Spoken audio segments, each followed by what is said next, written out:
Imagine facing a warrior who feels no pain, a fighter who bites through his own shield in rage, a man so consumed by fury that he attacks friend and foe alike without distinction. This wasn't Hollywood. This wasn't mythology. These warriors actually existed, and their name has become synonymous with uncontrollable rage. Today, you're going to discover what it was really like to be a Viking berserker. The word berserker comes from Old Norse, and scholars still debate its exact meaning. It could mean bear shirt, referring to warriors who wore bear pelts into battle, or it might mean bear shirt, describing men who fought without armor. Either way, the message was clear. These weren't ordinary soldiers. They were something far more terrifying. The Ynglinga saga, written by Icelandic historian Snorri Sturluson, gives us one of the most detailed descriptions of berserkers in action. It says they rushed forward without armor, mad as dogs or wolves, biting their shields, strong as bears or wild oxen, killing people with single blows. And here's the part that really stands out. Neither fire nor iron could harm them. This state was called berserksgangr, the berserker rage. But before you think this is just ancient propaganda, consider this. Archaeological evidence supports these accounts. The famous Lewis chessmen, carved in the 12th century, show warriors biting their shields. This wasn't some isolated literary invention. It was a recognized gesture that people across medieval Scandinavia would have understood immediately. So who were these berserkers really? Were they elite warriors or dangerous criminals? The answer is both. And that contradiction tells us everything about what life was actually like for these feared fighters. In early Viking society, berserkers served as elite shock troops for kings and powerful chieftains. King Harald Fairhair famously used berserkers to expand his territory across Norway. Having berserkers in your retinue was a status symbol, proof that you commanded the most dangerous warriors available. They formed the front lines of attacks, breaking enemy formations with their seemingly unstoppable fury. But here's where the story gets darker. As Viking society evolved and Christianity spread through Scandinavia, attitudes toward berserkers shifted dramatically. By the 11th century, laws were passed specifically targeting them. The medieval Icelandic law code Gragas made going berserk a crime punishable by outlawry. In the year 1015, Jarl Eiríkur Hakonarson of Norway officially outlawed berserkers. By the 12th century, organized berserker warbands had completely disappeared. Why? Because sagas from the later period paint a very different picture of berserkers. They weren't just elite warriors anymore. They were described as the worst robbers and evildoers. They bullied communities. They used their fearsome reputations to take what they wanted by force. Some saga accounts describe berserkers challenging men to duels for their wives or daughters.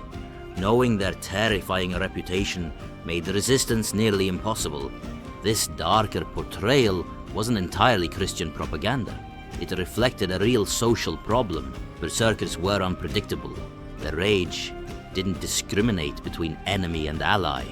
Once their fury passed, they became weak and vulnerable. They were valuable in chaotic raids, but dangerous in an increasingly organized society. But let's address the question everyone wants answered. How did they actually enter this berserker state? What made them seemingly immune to pain and filled with superhuman strength? Modern science offers us some fascinating answers that don't require magic or mythology. Your body already has the biological machinery to create a berserker. It's called the sympathetic nervous system. Your fight or flight response, when triggered intensely, it causes increased heart rate, higher blood pressure, more available blood sugar, narrowed attention, and crucially, reduced pain perception.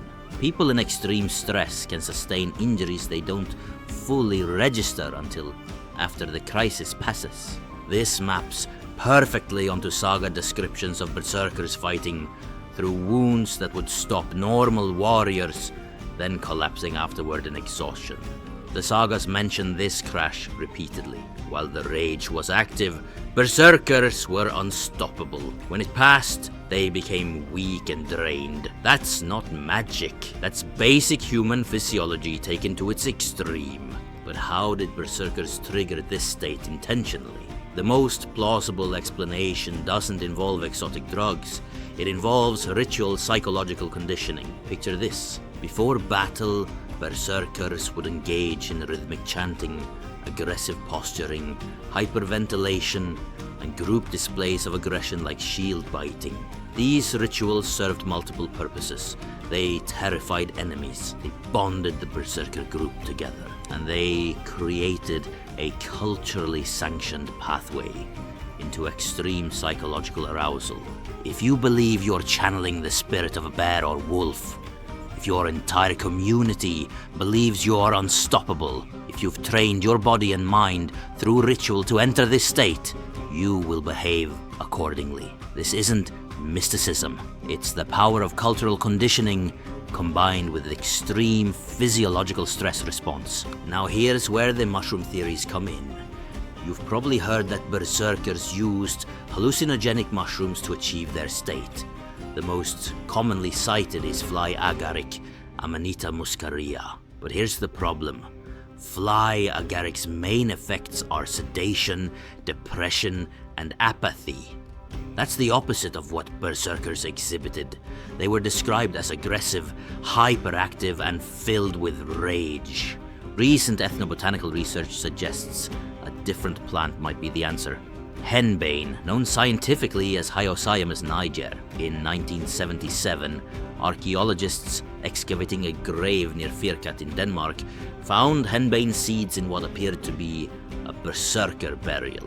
Henbane produces anticholinergic effects, including agitation, confusion, reduced pain sensitivity, and aggressive behavior. This matches the berserker profile far better than fly agaric. But even this evidence remains circumstantial.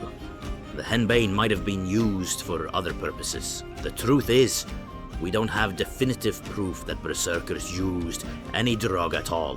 What we can say is that if they did use substances, henbane is currently the most scientifically plausible candidate based on its effects and archaeological presence in Scandinavia. Berserkers weren't the only animal warriors in Viking culture. They had close relatives called Ulfhednar, the wolf-coated ones. While berserkers wore bear pelts, Ulfhednar wore wolf skins. The Vatnsdæla saga describes them as a distinct class of elite fighters, separate from but similar to berserkers. They too fought in a trance-like fury, believed to channel the spirit of their animal totem. Both berserkers and Ulfhednar were associated with Odin, the Norse god of war, death, and ecstatic states. This connection made cultural sense. Odin himself was depicted as a master of shape-shifting and battle frenzy. Warriors who embodied these qualities weren't just fighters. They were living manifestations of their god's power. But let's be clear about something. The shape-shifting aspects in sagas should be understood as metaphorical, not literal. When texts describe berserkers transforming into bears, they're describing a psychological and behavioral transformation. The warrior adopted the strength, fury, and fearlessness of a bear. His consciousness shifted. His behavior became animal-like. This was terrifying enough without requiring actual physical transformation. Archaeological evidence for berserkers beyond the written sagas is challenging to find. They didn't carry special weapons or distinctive armor.